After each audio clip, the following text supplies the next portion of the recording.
아멘. 할렐루야. 여러분 사랑합니다. 사랑합니다.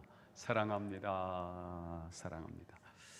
자, 2023년 오늘 마지막 날입니다.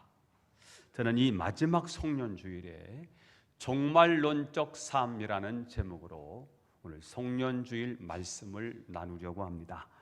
종말론적 삶이란 무엇일까? 종말을 맞이하는 심정으로, 오늘 내가 생의 마지막이라는 심령으로 책임 있고 성실하게 살아가는 삶의 태도, 이것을 종말론적 삶이라고 말합니다. 사실 처음이라고 하는 것은 마지막을 전제할 때 그 출발이 진지할 수 있습니다. 새해도 마찬가지예요. 연말을 전제할 때 그 새해의 출발이 진지하고 의미가 있는 것이고요. 우리의 삶도 죽음을 전제할 때 우리의 삶이 의미가 있고요. 삶이 진지해질 수 있습니다. 우리는 이상적인 교회를 말할 때 초대교회를 말합니다. 초대교회.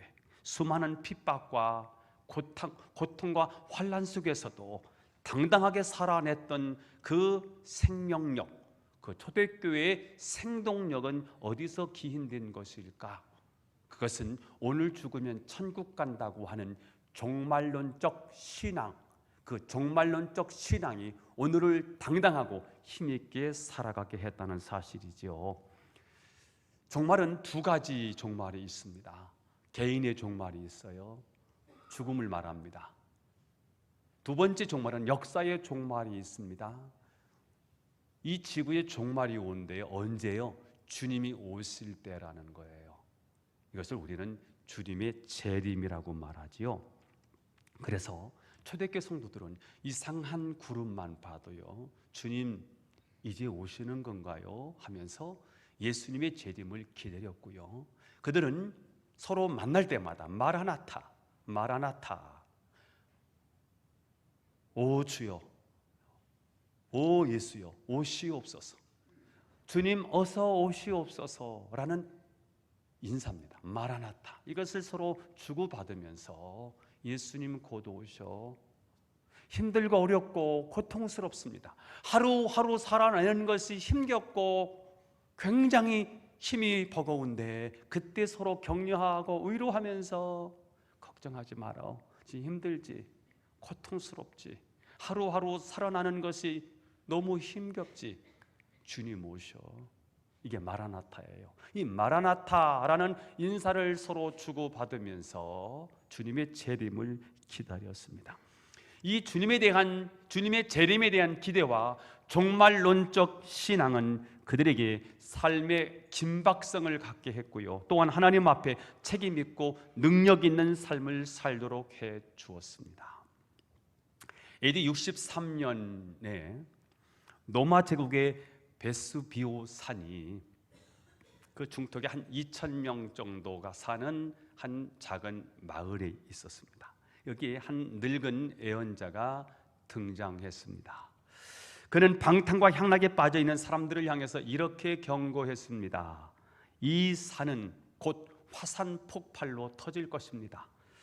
살 길은 두 가지 길밖에 없습니다. 하나는 당신들이 하나님 앞에 회개하고 새로운 삶을 살거나, 또 하나는 이 동네를 속히 피하십시오.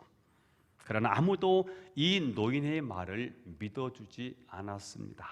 그저 사람들은 광적인 노인의 망언이거니라고 생각했습니다. 그로부터 16년이 지난 AD 78년 8월 24일 베수비오 산의 화산 폭발로 2,000명 가운데 단 한 사람의 목숨도 살지 못하고 그곳에서 모두가 다 비참한 최후를 맞이하게 됐습니다. 이 사건을 학자들은 폼페이오의 최후 이렇게 말합니다. 여러분, 다가오는 이 결산의 날, 이 심판의 날을 바라보면서 개인의 종말을 맞이하던, 역사의 종말을 맞이하던 내 인생의 끝자락에서 우리는 오늘이라는 삶을 구체적으로 어떻게 살아야 할까? 이 질문 앞에 오늘 본문을 통해서 두 가지 교훈을 나누도록 하겠습니다. 첫 번째, 오늘 마지막 때를 살아가는 저와 여러분에게 인생의 마지막을 바라보며 어떻게 살아가야 할까? 첫 번째 주시는 메시지는 정신을 차리고 기도하라입니다. 한번 따라서 해보겠습니다. 정신을 차리고 기도하라. 정신을 차리고 기도하라. 자, 주님은 마지막을 앞두고 기도하라고 말씀을 하셨습니다. 왜 기도하라고 말씀하셨을까? 이것에 대한 대답은 누가복음 18장 1절을 읽겠습니다. 시작. 예수께서 그들에게 항상 기도하고 낙심하지 말아야 할 것을 비유로 말씀하여. 여기 항상 기도하고 낙심하지 말아야 되는 말은 연결된 말씀이거든요. 항상 기도하는 사람은 낭망하지 않아요. 항상 기도하는 사람은 주님과 동행하기 때문에 낙심하지 않습니다. 우리가 신앙생활에서 실패하는 이유는 항상 기도하지 못하기 때문이고 기도하다가 낙심하기 때문이지요. 여러분, 어려워서 어려운 게 아니고 어려울 때 시험에 빠지기 때문에 어려운 거거든요. 시험을 당하는 게 문제가 아니라 시험에 빠지기 때문에 어려움이거든요. 누구든지 여러 가지 시험을 만나거든 기쁘게 여겨라. 이는 믿음의 시련이 온전한 인내를 만들어내기 때문이다 라고 말씀을 하셨거든요. 자, 그러니까 시련이 없는 게 아니고 시험이 없는 게 아니고 시험에 빠지기 때문에 문제거든요. 어려움이 없는 게 아니라 어려움에 덮치기 때문에 문제거든요. 그래서 예수님은 당신의 최후를 앞에 두시고, 다시 말하면 십자가를 목전에 두시고 이것을 감당하시기 위해서 예수님이 기도의 동산으로 올라가시는데, 사랑하는 제자 베드로, 요한, 야고보를 데리고 겟세마네 동산에 올라가시지요. 여기서 기도해 하시고 예수님은 돌 던진 만큼 한 50m 정도 될까요? 예수님은 아마 50m 정도는 던졌을 것 같으네요. 50m 정도 떨어진 곳에 예수님은 따로 기도를 하세요. 그리고 내려오면 이들이 쿨쿨 자지요. 그러다가 예수님이 이렇게 말씀하시지요. 시험에 들지 않도록 깨어 기도하라. 기도해야 될 이유가 여기 있는 거지요. 근심하지 않도록, 절망에 빠지지 않도록 기도해야 된다는 말씀을 해주고 있습니다. 자, 우리가 어떤 상황에도 낙심하지 않고 항상 기도할 수 있다면 우리는 기도의 거장이 될 수 있습니다. 기도의 거장, 그러면 저는 사무엘 이렇게 말하고 싶어요. 사무엘상 7장에 보면 사무엘이 이스라엘 백성들을 미스바라고 하는 곳에 집결을 시킵니다. 그래서 미스바 성령 집회가 열리게 돼요. 그들은 그곳에서 금식하면서 우상을 섬긴 죄를 철저하게 회개하면서 하나님 앞에 통곡합니다.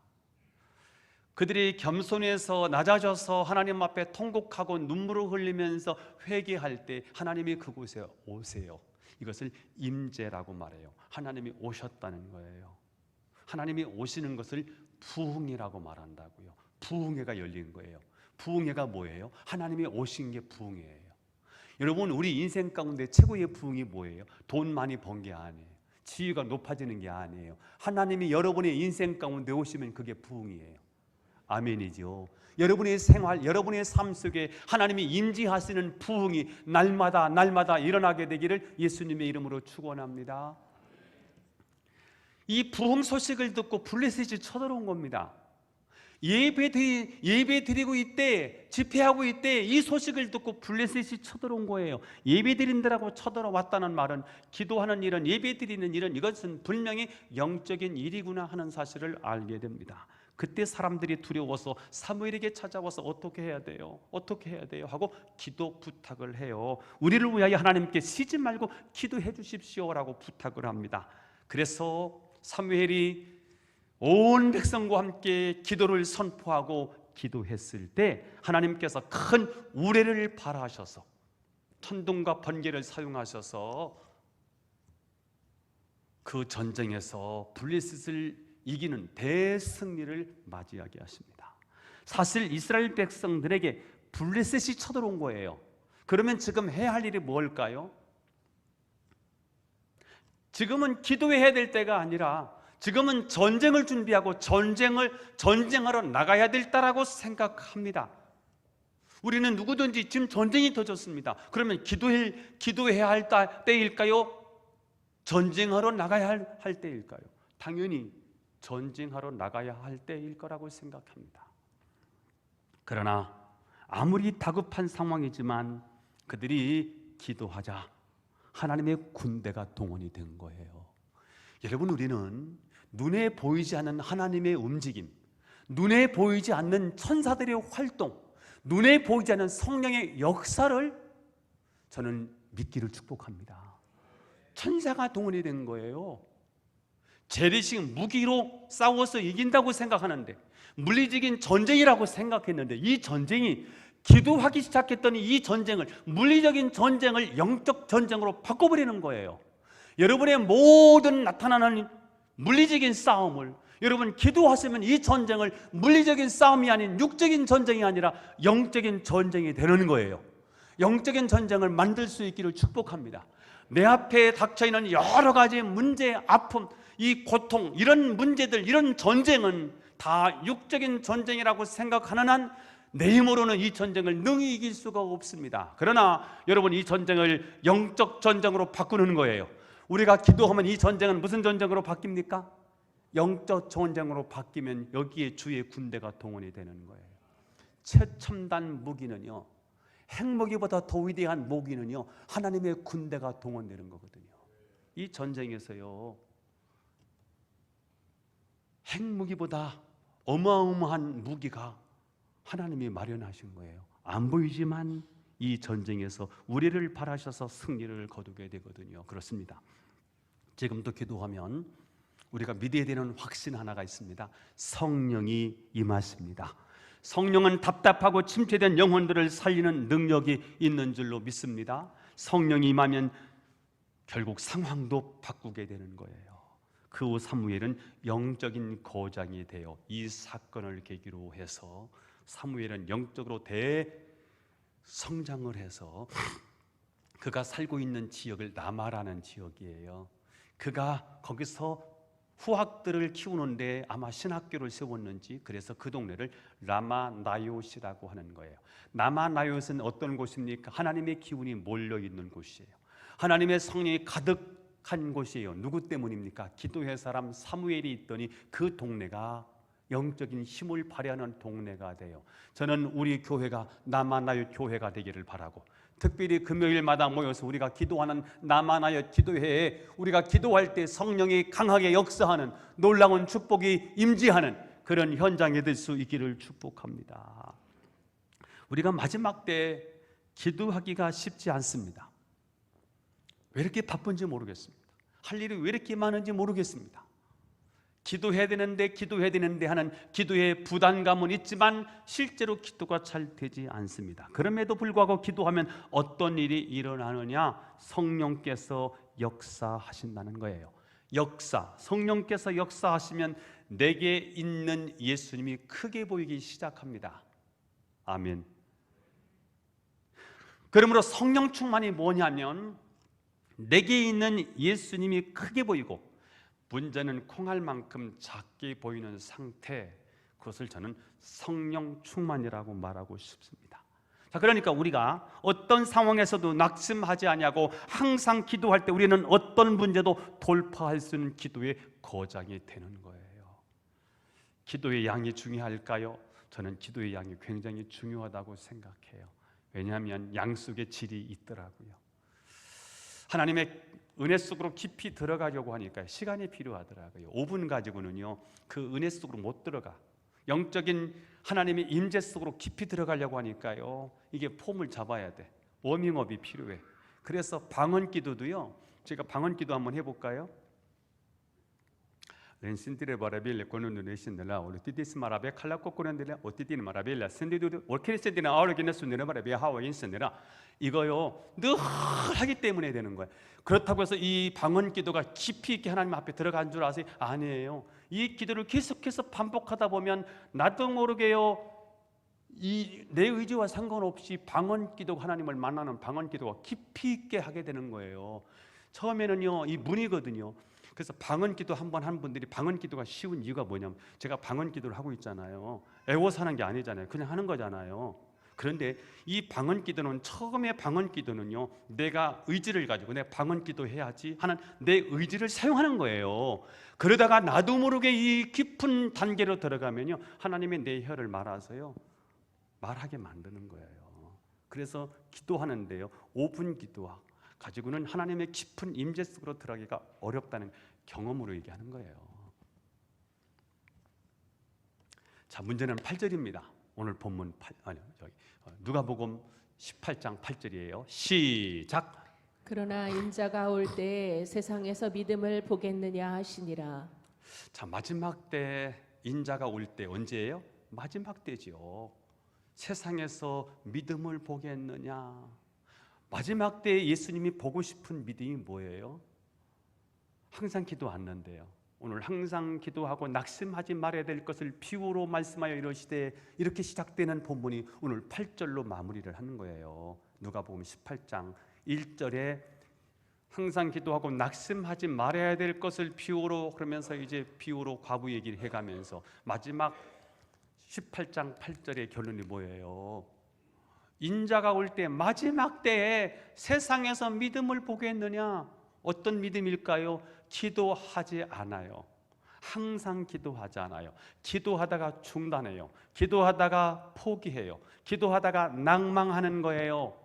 그런데 기도하다가 항상 기도하다가 낭망하지 아니하고 끝까지 인내하며 기도할 수 있는 사람, 그 믿음의 사람을 보고 싶다고 말씀하시는 거예요. 왜 그러면 끝까지 이렇게 우리가 인내하면서 기도할 수 없을까? 조급해서 잘 기다리지 않기 때문일 거예요. 그래서 성경은 마지막 때 우리가 어떻게 기도해야 될지 기도의 자세를 오늘 본문 7절에 이렇게 말씀하고 있는 거예요. 시작. 만물의 마지막이 가까웠으니 그러므로 너희는 정신을 차리고 근신하여 기도하라. 자, 그냥 기도하는 게 아니라는 거예요. 정신 안 차리고 그냥 기도하고 소리 높여서 기도하는 게 기도가 아니라는 거예요. 정신을 차리고 근신하여 기도하는 거라는 거예요. 마지막 때 어떻게 기도해야 될까요? 정신을 차리고 근신하여 기도하라는 거예요. 저는 막 그냥 소리만 지르면 기도라고 생각했는데요, 정신을 똑바로 차리고 근신하고 기도하라는 거예요. 그러면 정신을 차리고 기도하는 게 뭘까요? 우리는 어려운 상황에 닥치면 자꾸 무엇을 먼저 해야 될지 잘 몰라요. 그런데 정신을 차린다는 말은 내가 먼저 무엇을 해야 할까 우선순위를 정하는 거예요. 급하다고 중요한 게 아니에요. 시급하다고 우리가 중요한 게 아니더라고요. 진짜 중요한 게 있죠. 그래서 기도해야 될 때 우선순위를 가져야 되는데 어떻게 하면 우선순위를 알려주실까요? 하나님이 선하시고 기뻐하시고 온전한 뜻이 무엇인지 분별하며 사는 삶, 이게 기도인의 삶이거든요. 하나님이 기뻐하시고 선하시고 기뻐하시고 온전한 뜻이 무엇인지 분별하고 살아야 돼. 언제? 마지막 때. 그날이 가까이 올수록 그렇게 분별하고 살아가야 되는데 어떻게 하면 우리가 마지막 때 분별력을 가지고 우선순위를 정하면서 살아갈 수 있을까? 야고보서 1장이지요. 너희가 지혜가 부족하거든 모든 사람들에게 후히 주시고 꾸짖지 아니하시는 하나님께 구하라. 그리하면 주시리라. 우리가 기도하다 보면 우선순위의 지혜를 하나님이 주시는구나.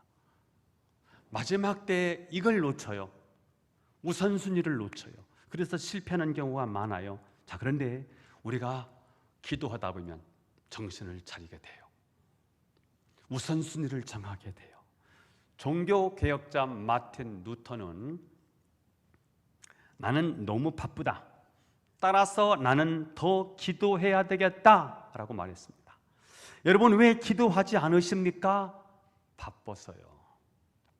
그렇다면 여러분 더 기도하셔야 합니다. 기도는 마지막 때를 살아가는 지혜입니다. 기도는 마지막 때를 살아가는 승리의 비결입니다. 자, 마지막 때, 인생의 마지막을 바라보며 우리는 어떻게 살아야 될까? 두 번째, 첫 번째는 뭐였고? 정신을 차리고 기도하는 것이고, 두 번째는 어떻게 살아가야 될 것인가? 서로 사랑하라는 것입니다. 한번 따라서 해볼까요? 서로 사랑하라. 8절 말씀을 읽어보겠습니다. 8절 시작. 무엇보다도 열심으로 서로 사랑할지니 사랑은 허다한 죄를 덮느니라. 마지막 때를 살아가는 삶의 지혜는 무엇일까? 무엇보다도 열심으로 뭐해라? 서로 사랑하라. 여러분, 사랑할 마음, 사랑할 목표를 설정하셔야 됩니다. 내가 좋아하는 사람을 좋아하는 것, 내가 사랑하는 사람을 사랑하는 것은 굉장히 쉽습니다. 그러나 사랑할 수 없는 사람을 사랑하는 일은 매우 어려운 것입니다. 저 인간만 보면 가슴이 뛰어, 미움의 감정이 막 솟아올라. 그 사람을 사랑한다는 것은 굉장히 어려운 일입니다. 어떻게 해야 될까요? 사랑할 목표를 정하는 거예요.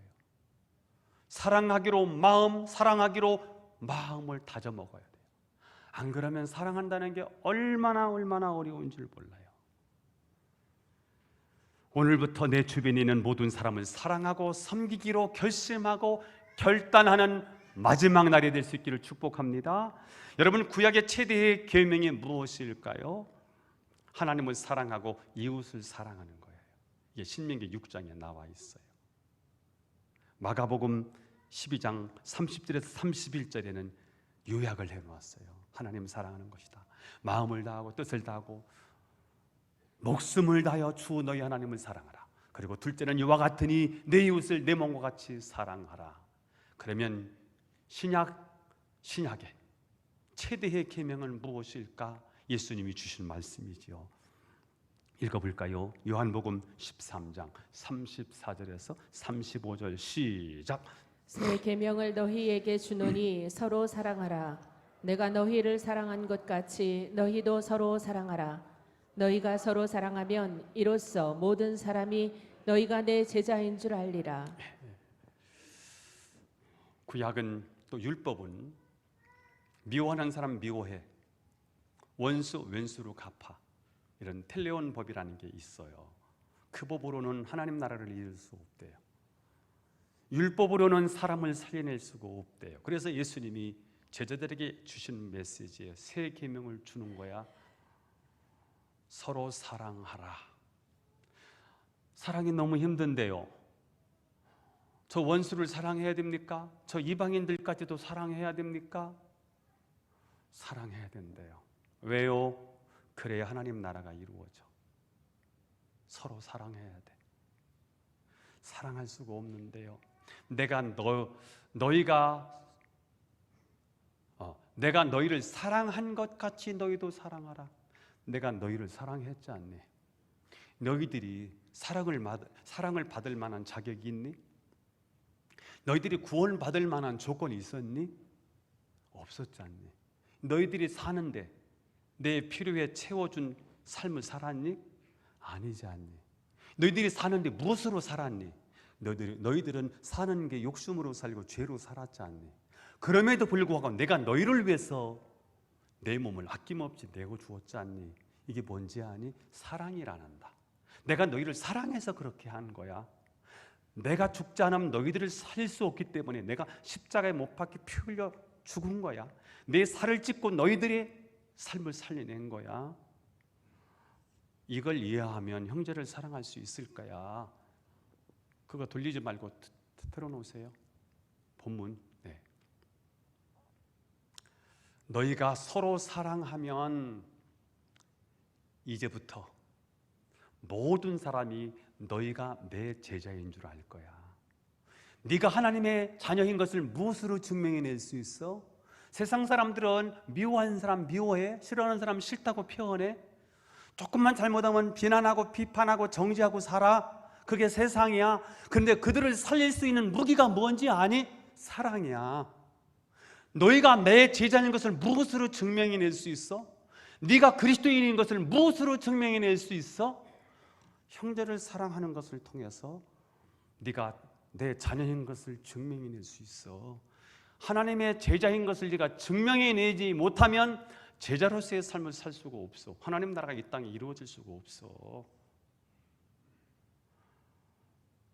예수님이 제자들에게 주신 이 놀라운 계명이지요. 자, 그러면 어떻게 사는 것이 구체적으로 사랑하는 삶일까?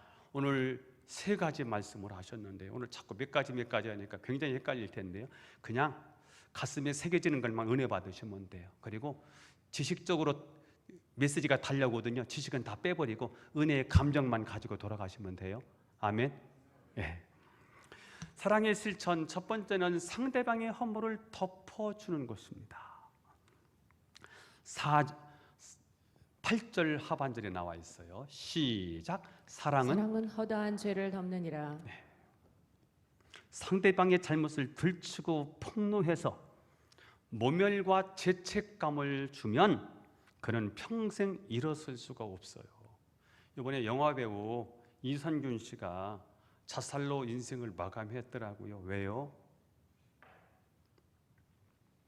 그 나쁜 그 거시기들이 있었어요. 여자들이 마약한다는 사실을 알고요. 폭로할 거야. 돈 내놔. 3억 내놔. 3억 줬어. 그 뒤에 또 협박녀가 또 있었어. 5천만 원 내놔. 5천만 원도 줬어. 근데 그게 다 드러나서 견딜 수가 없어서 이선균 씨가 자살로 살아도 사는 게 아니니까 그냥 죽음으로 자기 생을 마감했더라고요. 아주 연예계에서 굉장히 떠들썩하게 좀 슬픈 소식을 알려주었어요. 이게 세상입니다.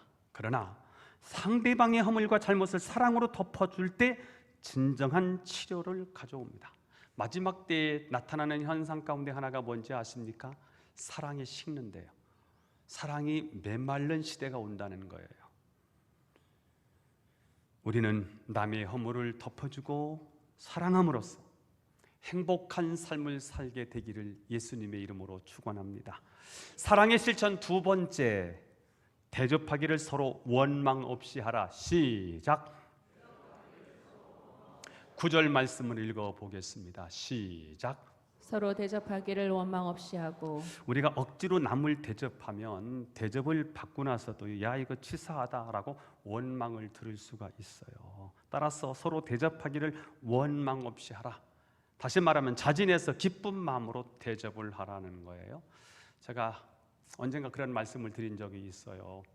제가 개척교회를 하면서 교인이 없으니까 헌금하지 못하지요.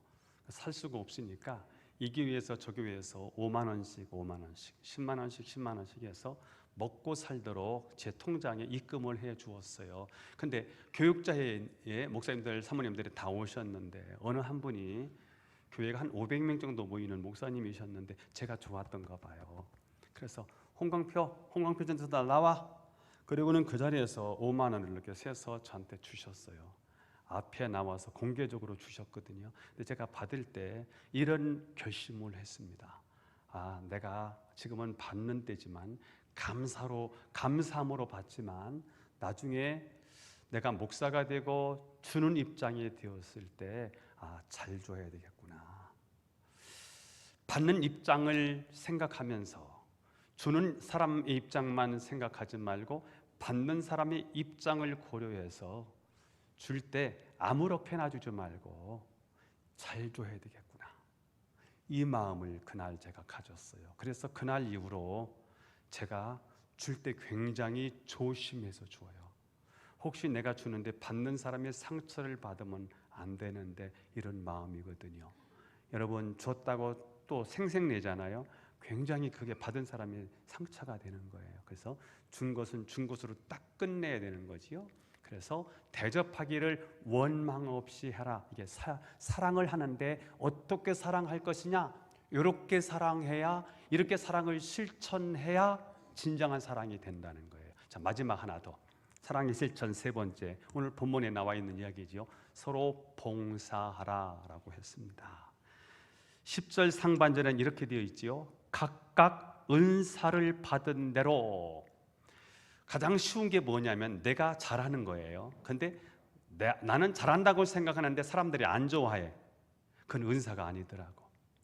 나는 잘하는 거예요. 나도 좋아하는 거예요. 그런데 상대방이 좋아해. 그리고 열매도 있어. 이건 은사가 맞아.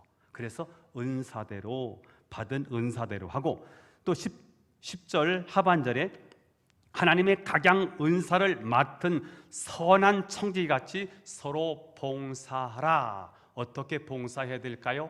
하나님의 각양 은혜를 받은 선한 청지기같이 서로 봉사하라. 여기 청지기는 주인의 것을 맡아서 관리하는 사람이에요. 자기 것이 하나도 없는 거예요. 청지기 의식이에요. 우리 목숨도 내게 아니에요. 내 재산도, 내 자녀도, 내 건강도 다 내게 아니에요. 다 하나님의 것입니다. 하나님께서 이것을 가지고 이웃을 섬기고 하나님을 위해서 일을 하라고 하나님이 주신 은사예요. 진정한 봉사에는 그래서 자기라는 게 없는 거예요. 봉사할 때 나 자신이 드러나고 내 자존심이 들어가면 그때부터 봉사의 의미는 사라지는 거지요. 그래서 오늘 본문은 11절에 아주 중요한 결론을 이렇게 맺고 있는 거예요. 시작. 만일 누가 말하려면 하나님의 말씀을 하는 것 같이 하고 누가 봉사하려면 하나님의 공급하시는 힘으로 하는 것 같이 하라. 이는 범사에 예수 그리스도로 말미암아 하나님이 영광을 받으시게 하려 함이니 그에게 영광과 권능이 세세에 무궁토록 있느니라. 아멘. 아멘. 자, 누가 말하려면 여러분 앞에 서 있는 건 굉장히 어려운 일이고 부담스러운 일이에요. 가령 회장을 누가 하잖아요. 누가 총무를 해서 앞장 서 있잖아요. 그러면 뒤에서 말이 많아요. 이렇게 저렇게 이렇게 저렇게. 누가 말하려면 말을 막 하지 말라는 거죠. 하나님의 말씀을 하는 것 같이 하라는 거예요. 그럼 할 말이 별로 없을 거예요. 앞으로 우리 교회가 일을 하는데 앞장서신 분들을 이렇게 저렇게 말하시면 안 돼요. 하려고 하면 어떻게 하라는 거지요? 하나님의 말씀을 하는 것 같이 하라는 거예요. 아멘이 하나도 안 나오는 거 봐라. 다시 한번 하나님의 말씀으로 하는 것 같이 하라. 그러니까 앞에 서 있는 분들한테 자꾸 끌어내리려고 하지 말고 하려고 하면 하나님의 말씀을 하는 것 같이 하세요. 아니거든 말하지 말고요. 두 번째, 누가 봉사하려고 하면 하나님의 공급하시는 힘으로 하는 것 같이 하라. 힘을 빼라는 거죠. 하나님의 공급해 주시는 힘으로 하라는 거예요. 왜? 청지기니까. 왜 그렇게 해야 되느냐? 이는 범사에 예수 그리스도로 말미암아 누구에게? 하나님이 영광을 받으시게 하려 함이니. 누구만 영광을 받으셔야 되는 거예요? 하나님만 영광을 받으셔야 된다는 거예요. 쉽지 않아요? 하나님은 안 보여요? 자꾸 내가 드러나? 이건 미안한 일이에요. 송구한 일이에요. 그거 하나님이 하셨습니다. 하나님이 하셨습니다라고 빨리빨리 돌려내야 돼요. 저도 일을 하다 보면요, 영광을 나한테 올 때가 많아요. 이거 굉장히 미안하고 쑥스러운 일이에요. 아이고, 하나님이 하셨어요. 하나님이 하셨어요. 마음으로는 내가 한 것이 조금 있는데 이렇게 느껴지기도 하거든. 그래도 말이라도요, 우리가 빨리 이거 하나님이 하셨어요. 하나님이 하셨어요. 그래야 교회가 은혜롭게 되더라고. 제가요, 제 못난 걸 좀 자랑할게요. 저도 영광을 받고 싶어 하더라고.